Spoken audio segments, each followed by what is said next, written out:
अस्सलामुअलैकुम, welcome back to my channel. मिले हैं आज एक नए व्लॉग के साथ और ये व्लॉग है मेरा makeup tutorial with function Mayun function.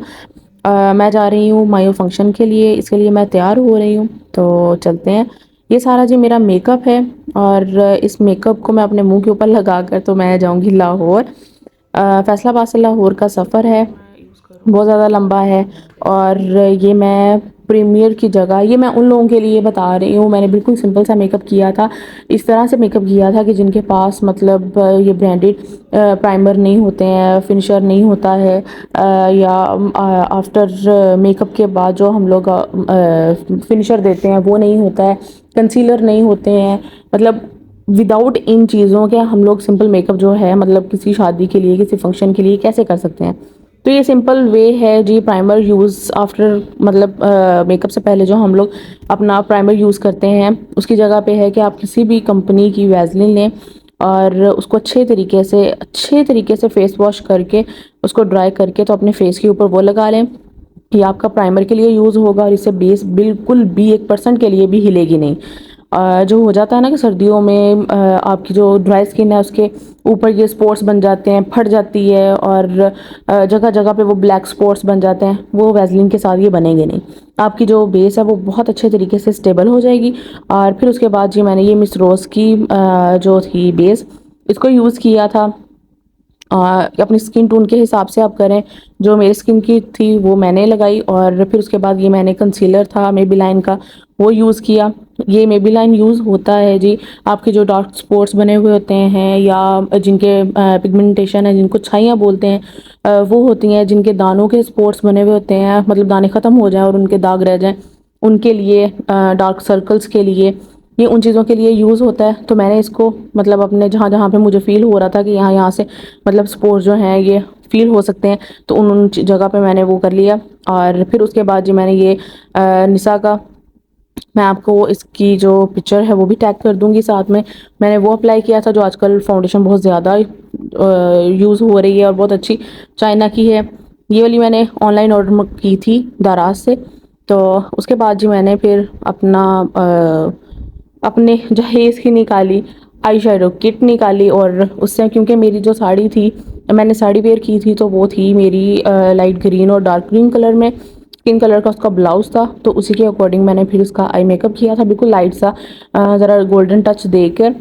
तो ग्रीन में मैंने इसका मेकअप किया था। फिर मैंने, आप देख सकते हैं कि बहुत लाइट सा मेकअप था, कि बहुत ज़्यादा नहीं था। मायो का फंक्शन कि नाइट का फंक्शन होता है, मैंने बहुत ज़्यादा डार्क नहीं किया था। इवन मैंने फैसलाबाद से लाहौर जाना था और अगर मैं बहुत ज़्यादा डार्क करती तो तकरीबन 2-2.5 घंटे लगते हैं जाने में। तो वो आहिस्ता आहिस्ता आहिस्ता आहिस्ता ब्लेंड होता हुआ काफ़ी ज़्यादा लाइट हो जाता है। लेकिन ये था कि मैंने खुद ही लाइट किया था क्योंकि मेरे पास टाइम नहीं था और मेरे हस्बैंड ने अचानक से ऑफिस से आके बोला कि भाई तैयार हो जाओ और जी चलते हैं। और मैं मुंह देख रही थी कि हैं ये क्या बात हुई, और मेरे कपड़े भी प्रेस नहीं थे। बाकी तो सारी मैंने पैकिंग करके रखी हुई थी क्योंकि मेहंदी वाले दिन जाना था। तो इस चीज़ की तो मेरी प्रिपरेशन थी ही नहीं। मैंने वैसे कपड़े बाहर निकाल के रखे हुए थे, लेकिन मैंने प्रेस वगैरह नहीं किए थे क्योंकि हमें मगरिब तो घर पे ही हो गई थी। मतलब मगरिब के टाइम पर तो मेरे हस्बैंड घर आए थे। फिर जी मैंने ये मेकअप किया और ये मैंने, आप देख सकते हैं कि लाइनर लगाया। उसके बाद फिर मैंने कोई फिनिशर वगैरह यूज़ नहीं किया, कोई स्प्रे यूज़ नहीं किया। और ये मैंने थी मिस रोज़ की ही रेड कलर की लिपस्टिक थी जो यूज़ की है। फिर उसके बाद मैं ये एक न्यू लिप ग्लॉस के साथ एक पटाखा रेड, आप कह लें, आप ब्लडी रेड कह लें, ये वाली जैसे मेरी मेहंदी का कलर है इस कलर की मेरी ये लिपस्टिक थी। इसका कलर बहुत खूबसूरत है, मैंने ये यूज़ की और इसको लगाया। फिर उसके बाद फिर मैंने इसका जो बैक साइड पे लिप ग्लॉस दिया हुआ है शाइनर के साथ, मैंने वो यूज़ किया। बिल्कुल लाइट लाइट सा उसको टच ही देना था ताकि वो ज़रा ना ग्लोजी ग्लोजी लिप्स आए, ग्लोसी ग्लोसी। तो मैंने वो अपना, ये देखिए मैंने हल्का हल्का सा इसको टच दिया है ताकि इसके ऊपर, लिपस्टिक के ऊपर ज़रा शाइन आ जाए। और शाइन मेरी कहाँ बरकरार रहनी थी, रास्ते में तो मैं पिज़्ज़ा खाती गई। खाना क्योंकि खाया नहीं हुआ था, मैंने सुबह का नाश्ता नहीं किया हुआ था, बस घर के कामों को इधर से उधर करते करते बस टाइम इतना ज़्यादा हो गया। फिर मेहंदी लगाने का भी टाइम नहीं मिला क्योंकि मेहंदी भी बाज़ार जाके लगेगी, लगनी थी। तो फिर मैंने कहा नहीं, अच्छा ठीक है छोड़ो, मैं अपनी खुद ही घर पे जितनी हो सकता है ना उतनी, क्योंकि अगर मैं वैसे दोनों हाथों पे लगा लेती हूँ, लेकिन अगर मैं एक हाथ पे लगा लेती तो दूसरा हाथ मेरा रह जाना था, अगर मैं दूसरे पे लगा लेती तो पहला रह जाना था। फिर इसलिए मैंने सिंपल सा काम किया और ये जी मेरा मेकअप जो था वो बिल्कुल तैयार हो गया था। मैं आपको अपनी फाइनल लुक तो दिखाती, लेकिन मेरे पास टाइम बिल्कुल भी नहीं था, क्योंकि मेरी साड़ी जो थी वो प्रेस करने वाली थी। एंड टाइम पर मुझे पता चला। जी, तो फाइनली हम लोग लाहौर पहुंच गए और ये सब हमारा ही वेट कर रहे थे और काफ़ी टाइम से वेट हो रहा था, तकरीबन 2 ढाई घंटे से हमारा वेट हो रहा था। और जैसे ही हम लोग पहुंचे तो अभी मिल मिलाना हो रहा था और जी फिर उन्होंने फंक्शन स्टार्ट किया, क्योंकि सर्दी इंतहा की थी, बहुत ज़्यादा सर्दी थी।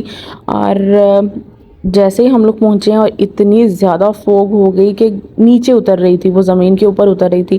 खैर फिर हम लोगों ने, क्योंकि ये सारा अरेंजमेंट घर के अंदर था, वेल एंड गुड, क्योंकि बाहर तो मतलब बैठ ही नहीं सकते थे, बिल्कुल भी नहीं बैठ सकते थे। बाहर खाने का इन्होंने अरेंजमेंट किया हुआ था, लेकिन इतनी ज़्यादा सर्दी थी कि अभी प्लेट में डालते थे साथ साथ ही ठंडा हो रहा था, तो बहुत बुरा हाल था। मतलब चीज़ें जम रही थी, इंसान जम रहा था, तो मतलब वहाँ पे बैठने का कोई हाल नहीं था।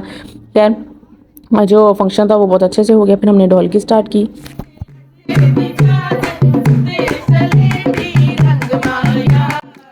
ये जी ढोलकी स्पेशल बुलवाई गई थी, ढोलकी बजाने के लिए और गानों के लिए। और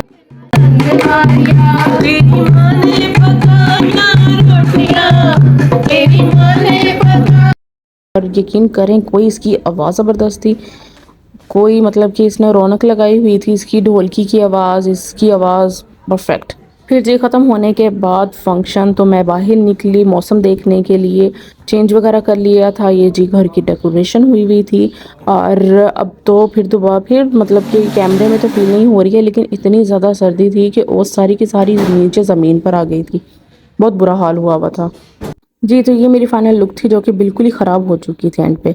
उम्मीद है आपको मायो का व्लॉग जो है वो अच्छा लगा होगा। नेक्स्ट व्लॉग जो है मेहंदी का, वो मैं अपलोड करूँगी। मुझे दुआओं में याद रखिएगा। अगर आपको व्लॉग अच्छा लगा हो तो मेरे चैनल को सब्सक्राइब लाइक लाजमी कीजिएगा। मिलते हैं नेक्स्ट व्लॉग में। अपना ख्याल रखिएगा। अल्लाह हाफिज़।